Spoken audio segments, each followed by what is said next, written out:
The procession is just about to start off, and as you can see behind me, we have agencies from as far as the Bay Area here to honor those victims of the plane crash. Now, just a little recap, this plane crash did happen last week in Humboldt County.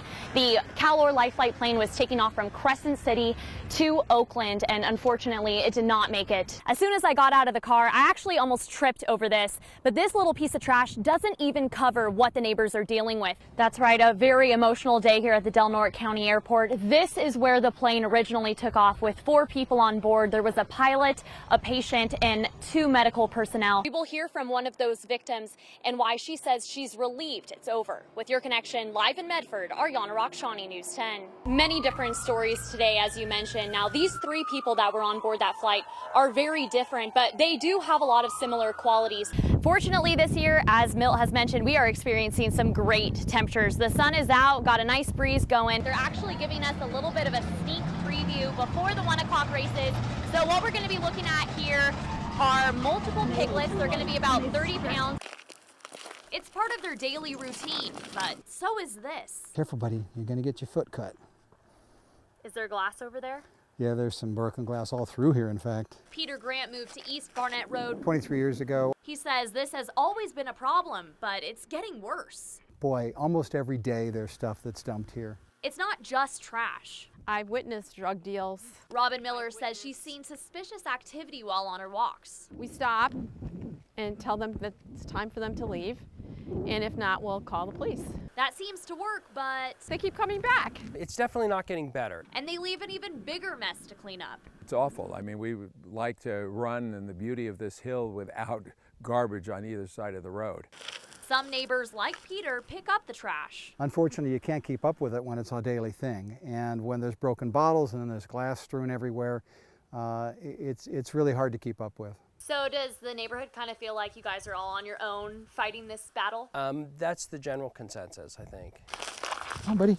It's not just about people leaving their trash and drug paraphernalia. It's about the cycle, the daily routine, every day.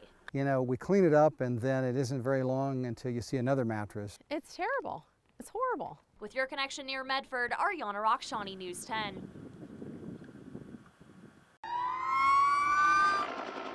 It was hot, it was fast, and it did a lot of damage.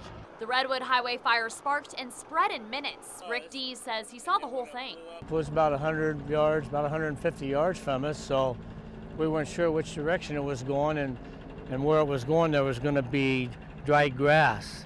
So we got out 2 hoses and watered down the lawn. He was at a friend's yard sale, and fortunately, Mother Nature was in their favor. It was traveling so high it had got in the trees, and there really was nothing that we could have done if it would have got there.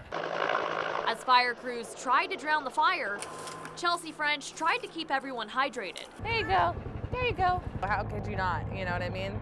Please save the area. You know, there's a lot of people's homes that are probably going to be jeopardized at this point, and I want to be a supporter of my community. People evacuated their homes, but one put on his boots instead. If people's homes are threatened or anything like that, I really feel for that. I just want to help out. 21-year-old Benjamin T. did not want to give his last name. He was born and raised in Selma and wanted to help save his community. I just walked down the road and started helping out where I could. Others volunteered something else to the firefighters: support. You know what, they don't get enough thanks for what they do. It's a dangerous job.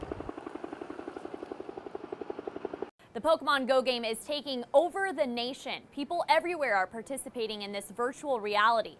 But before you catch them all, there's something you should do. In one day, I've probably walked a good 6 miles. This is part of the adventure, and Wyatt Taboda can't get enough of it. I got it the day after it came out.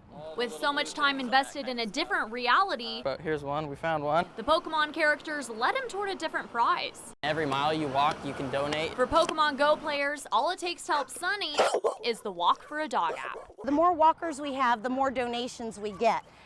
It's really a great app. Margaret Varner at the Rogue Valley Humane Society says the nonprofit got a $30 payout from the app, but she says that's just the beginning. I'm really hoping that with the excitement with Pokemon that it really brings a lot of interest for people to sign up and get out there and earn us some money. So I use this one. Something Wyatt has already started doing for the animals. Good girl!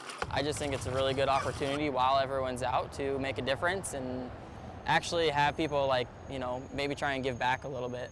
A virtual reality game making steps to change these animals' lives. With your connection in Southern Oregon, Ariana Rakhshani, News 10.